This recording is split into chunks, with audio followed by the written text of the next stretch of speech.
child's imagination is the most powerful thing on this planet. I've always believed this, and I've always encouraged kids, especially my nephew, to pursue and delve into his artistic side. Sometimes it can be difficult, even for adults, to describe or draw what they're feeling on the inside, what they're seeing in their mind's eye. Even though his shaky, fresh hands can yield goofy results, I never put him down or laugh at his attempts to bring the creatures in his mind to life. He'll only get better. The things these little guys can bring into the world are unbelievable, endlessly creative and infinitely valuable.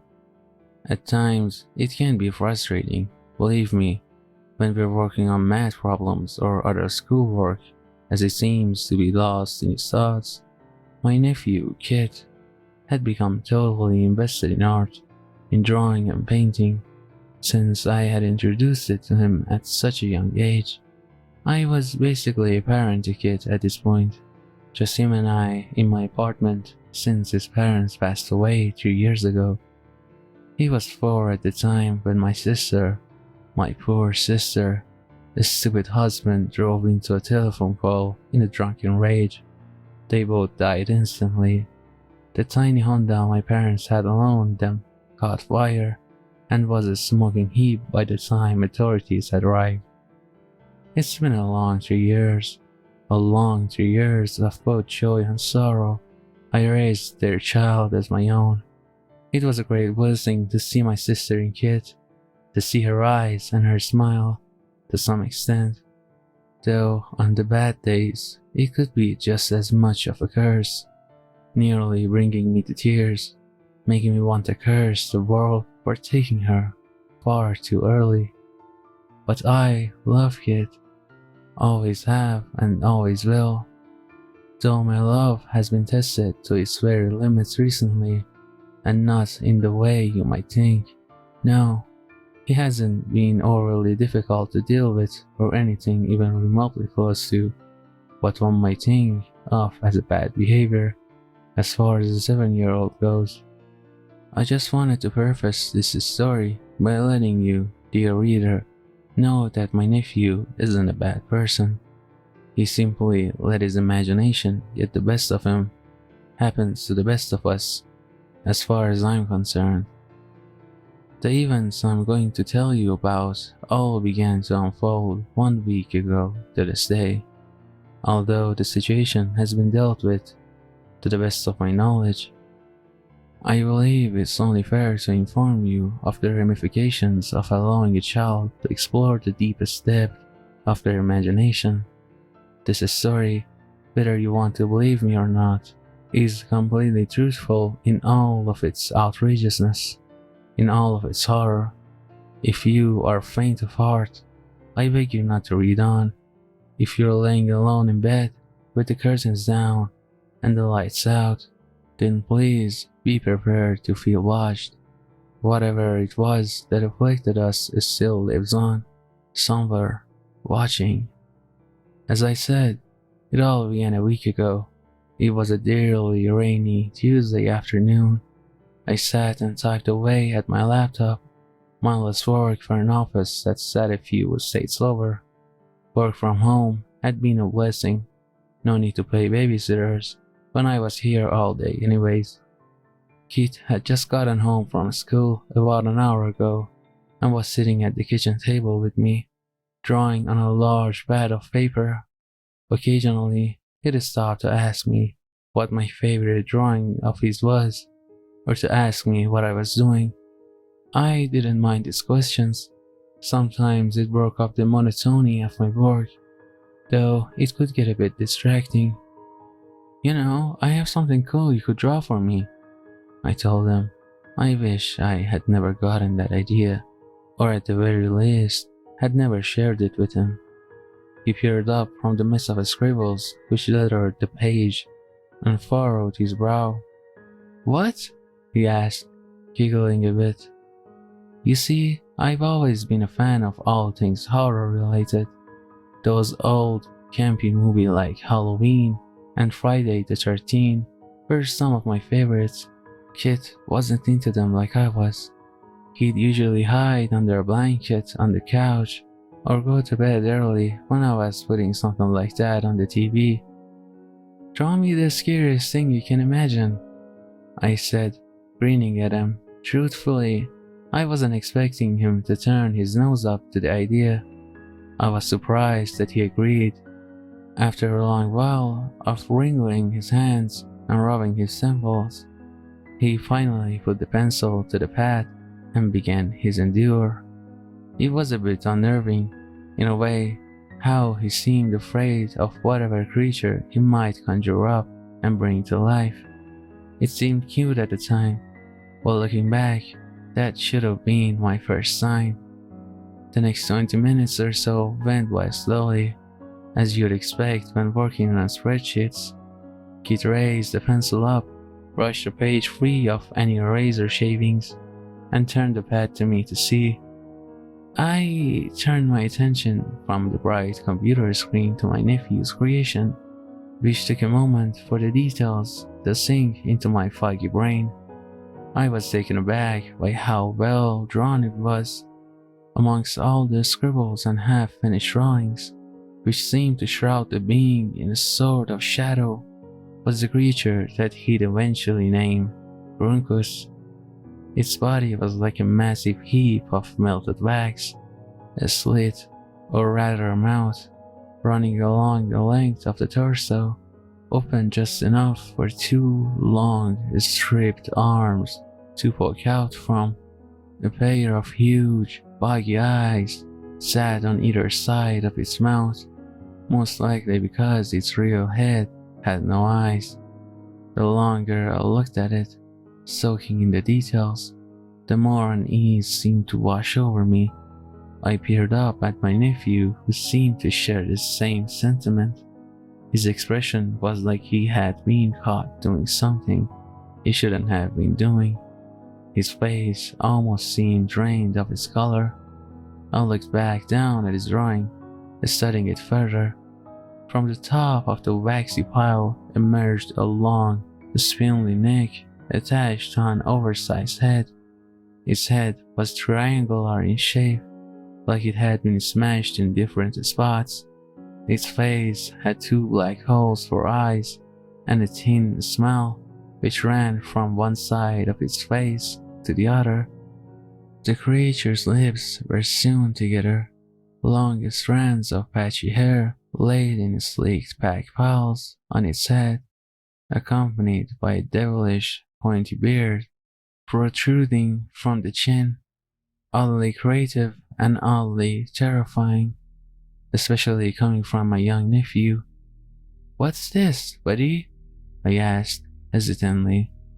He bit at his lips and tapped on the table lightly in light, successive patterns. The color had yet to return to his face, which exacerbated the anxiety he seemed to be giving off. I set my hand on his shoulder, which seemed to snap him out of whatever trance he was in. He peered up at me. "He's creepy," was all Kate could manage. I smiled at him and squeezed his shoulder, hoping to ease his anxiety. "He looks like a melted candle. I like him," I said, peering down at the creepy illustration before me. Kitty smiled back. The dark cloud looming over the room seemingly dissipated a bit. "What's his name?" I asked. Another question I wish I hadn't asked. A new wave of anxiety seemed to set over my nephew, which put me on edge. "I don't know if I should say," he replied. Dread seemed to flood through my veins at his response, causing my heart to pound. Why shouldn't he say? Is he seeing or feeling something that I'm not? No, this is ridiculous. I'm playing into his imagination way too much. At least, that's what I thought at the time. "Oh, come on," I said, before questioning him further. "What's the harm?" I chuckled, albeit nervously. Kit took a little time to reply, his eyes burning into mine with deadly seriousness. "You wouldn't like it," Kit blurted out. That caught me off guard. Was this some sort of game? Well, like I said before, kid scares easily. A child's imagination is so strong, so powerful that it can rule over their real life. It's just a drawing, buddy. It can't hurt you. Even if it could, you know I'm here to protect you, I said, while jokingly flexing my bicep. I'm not the biggest guy in the world, or even the neighborhood for that matter, but it made me happy knowing Kid felt safe around me. He rolled his eyes and laughed at me. His name is Grunkus. A crash accompanied by the sound of a glass breaking emanated from the living room, drawing my nephew's voice out. The house went deadly silent, alarmingly quiet. My nephew looked up at me and whimpered, his eyes the size of saucers. While I went into the living room to see what had happened, to find that it was just a painting that fell from the wall, I could have never imagined that it was just the beginning of my week from hell. The rest of that night went by relatively smoothly. I made dinner for myself and Kid, eager to keep his mind off the drawing. We watched some TV, some cartoons as he requested, until he fell asleep. I carried him from the couch to the bed in his room, tucking him in for the night. I stood up from his bed, a chill running down my spine as though I were being watched. I looked all around his room and noticed the closet door was slightly ajar, which isn't unusual, though I could have sworn it was shut when I walked in. I stepped once, twice, then 3 times with supreme caution before deciding to use a flashlight on my phone to illuminate my path. A toy squeaked beneath my foot as I shuffled further, causing my heart to drop down into my stomach. Come on, Dustin, you're acting ridiculous, I thought, straightening my bag and walking with authority towards the closet door. The light from my phone flooded into the closet, revealing a heap of dirty laundry suffocating the basket. I peered upward at the shelf, and that's when I saw it for the first time. Even though it had deep, empty sockets where its eyes should have been, I could feel its gaze burrowing itself into my being. Its dark eyes were even more prominent against the pasty, pale skin which was pulled tight around its skull. I blinked once and it was still there. I blinked twice and knew this specter was very much real. I let out a whimper and then a scream as it smiled at me, the stitches fusing its mouth together, pulling violently, tearing the skin. It was just above a whisper, its voice dry and rough like a desert. Everything went dark, like a blink. I opened my eyes once more in my bed. Thin silvers of light cascaded over the covers of my bed, the morning sunlight beginning to be allowed in. I sat up in my bed. The air felt cold against my clammy, sweaty skin. That felt too real to be just a dream. I looked over at the nightstand, my phone sitting perfectly in the middle of it. Odd. The clock on my phone read 11:30 p.m., which is extremely late for me. My guts felt all twisted and knotted up, trying to digest the 6 dreams I had endured. Hopping up from my bed, I had to check on Kate to convince myself that whatever I had seen last night wasn't real. I ran out from my room and down the hall. Kate's door opened at the other end of the hallway, just where it had been since he moved in with me. I threw the door open, stopping in my tracks to find that the door led to a closet, a barren closet, nothing but a couple of navy blue shirts hanging off the side. None of it made sense. I ran from door to door in my house with no avail. Kit wasn't here. It's like he never was. I ran back to my room and made a beeline for my phone. I had to have answers. I picked up the device and it responded immediately, showing only one notification, a text from my sister. I felt dizzy and sick, nearly on the verge of some sort of mental break, like I was on an elevator, falling uncontrollably, impossibly deep. Her name was right there on my phone, as it had frequently been before well, I think before she died. No, she definitely died. Holly, it read above her text. I felt sick. The message was innocent enough. Hey, are you still watching it today? I wanted to call her and scream into the phone. To scream at her. To scream at whatever the hell horrible prank this had to be. I've been watching it every day since you died, is what I really wanted to yell, but I began feeling so unsure of myself, as though these last few years have been an awful, prolonged fever dream. I mean, shit like this happens. Living a life in a dream is just not supposed to happen to me.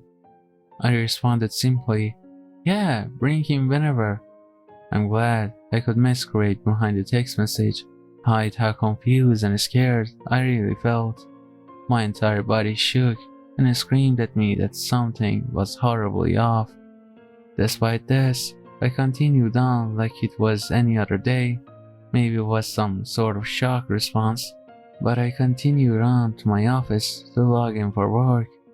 After a while, I had gained some amount of composure, brewing a pot of coffee and beginning a fresh batch of spreadsheets. I couldn't help but flinch every time I noticed a certain coffee mug that was seemingly out of place, or a chair that sat just a little too far from the kitchen table. I had bought 2 of everything for Kid and I. I'm pretty sure I did. At least 2 sets of silverware, 2 sets of bowls, 2 sets of everything. But they were just all gone. The house felt terribly empty. I decided I was going to confront my sister whenever she arrived. Whether that lands me in a mental hospital or one of the circles of hell, I just had to figure out what was going on. Too many things were just wrong. Most of them I could brush off, but even the name of the company I worked for was completely different than I remember. I mean, how does Sherman SSC become James Shipping Co.? I mean, Dad and Kid was gone.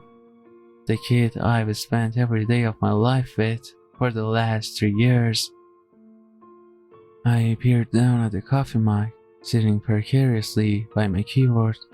The mug itself was filled nearly to the brim, the brown liquid dangerously close to spilling over. I brought the mug to my nose and inhaled deeply, the intoxicating aroma providing a momentary relief. I took a sip and spit it out almost immediately. The taste was like nothing else, absolutely vile. I looked back down at the mug and shouldn't have been as surprised as I was to find my coffee had turned into black tar-like substance. What the hell? No, this is ridiculous, I yelled out to nobody. I stood up from my seat and half walked, half ran to my car. I don't really know where I was planning to go, but I knew I had to get the hell away from my apartment. I made it to the kitchen, and maybe just a whisper of my finger had touched my keys when the most incredible feeling took hold of me. It was like the best high one could imagine, as though I was both drunk from the finest alcohol anyone could offer, while also being in the midst of a satisfying mushroom trip. It was the type of high where you felt warm and cozy, like you could hug and cuddle a chair and feel the love radiating back off of it. All the pain, worry and doubt fled away, as though they were miles behind me in the rear view. One small part of my brain, the deepest little bit, way in the back of my skull, was still screaming at me, telling me it was all a facade. Get away! It seemed to be saying, no, No, I think I'll stay. In my drunken, drug-induced state, I decided my best course of action was to take a bath. You know, always the best choice when you can barely walk or function whatsoever. I'm not entirely sure how I got to my bath, or if I even drew any water, but when I got in, it felt as though my being was consumed by warm honey, absolute bliss, pure nirvana. If I had closed my eyes for any longer than a second, I'd surely fell asleep. Each time I lazily opened my eyes, the tub seemed to fill more and more with the very same tar-like substance from earlier. I couldn't move. I didn't want to move. It felt so good. I slowly shifted my gaze over to the side of the tub. The black plasma is snaking its way up over to the edge and out of the bathroom from the underneath of the door. I can't tell you what it was that compelled me to follow the slime trail, or how it gave me the strength to hoist myself from the tub and pursue it, but whatever it was wanted me to find it. My steps were lackadaisical and uncoordinated, sheer curiosity pulling me forward. If it wasn't for the substance which had intoxicated me earlier, which at this point had consumed me even further, I most likely would have dropped dead of a heart attack at the creature standing in my living room. It was Grunkus, exactly as my nephew had drawn it the day prior, except now it stood there, as real as you and I. It pulled me closer, thousands of whispers and promises of love, of warmth, of acceptance filled my ears. I threw myself into the wax-like body of the beast, sinking a couple of inches into the warmth goo. My mind, my body were in complete euphoria. I felt one with it, one with its love, with its mind. I smashed my face into the sludgy body of Grunkus, licking and slurping up the delicious juice it was excreted. Its long neck craned down towards me, and I could feel its breath escaping through its sewn-up lips, its warm, sweet breath. "Wake up, Dusty Musty," It said, its voice deeper and more full this time around. Just as I had before, when I saw it in the closet for the first time, I awoke in a cold sweat, this time fully aware and bound to a folding chair. My vision was incredibly blurry, as though I were a newborn using them for the first time. Though I could make out two figures sitting next to me, and one massive heap lying before me. "Oh, Dusty!" I recognized the voice immediately. It was Holly, my long-dead sister, or so I thought. As time went on, and my vision began to clear up more, I could make out Holly and Kit sitting next to me. Kit looked petrified, his eyes huge and teary. The person who sounded like my sister smiled at me with the devilish delight. As I said, it sounded like her, but I knew it wasn't her. After looking more closely, everything about the woman sitting next to me was off. Her eyes were sloppy and off-centered, her nose much too large and hooked to be Holly. But the most telling thing was the huge black pits where her eyes should have been. "Tonight, Dusty, you and the little kid will be joining us." "Don't you dare touch him!" I screamed back. "I'll kill you!" I yelled perpetually until my vocal cords were torn up and shut. My anger intensified as the woman seemed to try and stifle her laughter at my attempts to get free. Kit brought his knees to his chest and had his eyes smashed shut, repeating over and over the same phrase, as though he was resigned to his fate. "I want you, Mommy. Please help us. Mommy, please," he kept saying. "She can't help you. You're all my—" A blinded flash of blue light burst through the chest of the wicked woman sitting next to me. In an instant, she crumpled to the floor into a pile of dust. As the light began to dissipate, it revealed the outline of another person, Holly, the real Holly, my sister. As I've said before multiple times, a child's imagination is the most powerful thing on the planet. It can be the most wicked thing, and the most beautiful thing. Wicked in that it could bring a fiction or horror creation to life. Beautiful in that it could bring my beloved sister back to save us. Another blue glow began to pull at the base of Grunkus' waxy body, growing in its strength. The wretched creature groaned and screamed in agony. "If I can kill you once, I'll do it again, you foul shit!" It yelled, nearly engulfed in the blue light. Much like the woman had moments before, the Grunkus melted to the floor and turned to ashes. I wish I could tell you more. I wish I could say that the nightmare is over. Though I'd be lying. I never got to see the woman in blue, but I'm completely certain that it was my sister. It's going to take months, years, maybe a lifetime of concealing for both kids and I to return to normal. But we have each other again, and that's the most important thing to me. It's interesting, but the Grunkus said before collapsing into nothingness. "I killed you once, I'll kill you again," I recall it saying.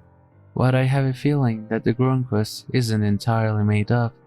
Something tells me it's based on my late brother-in-law.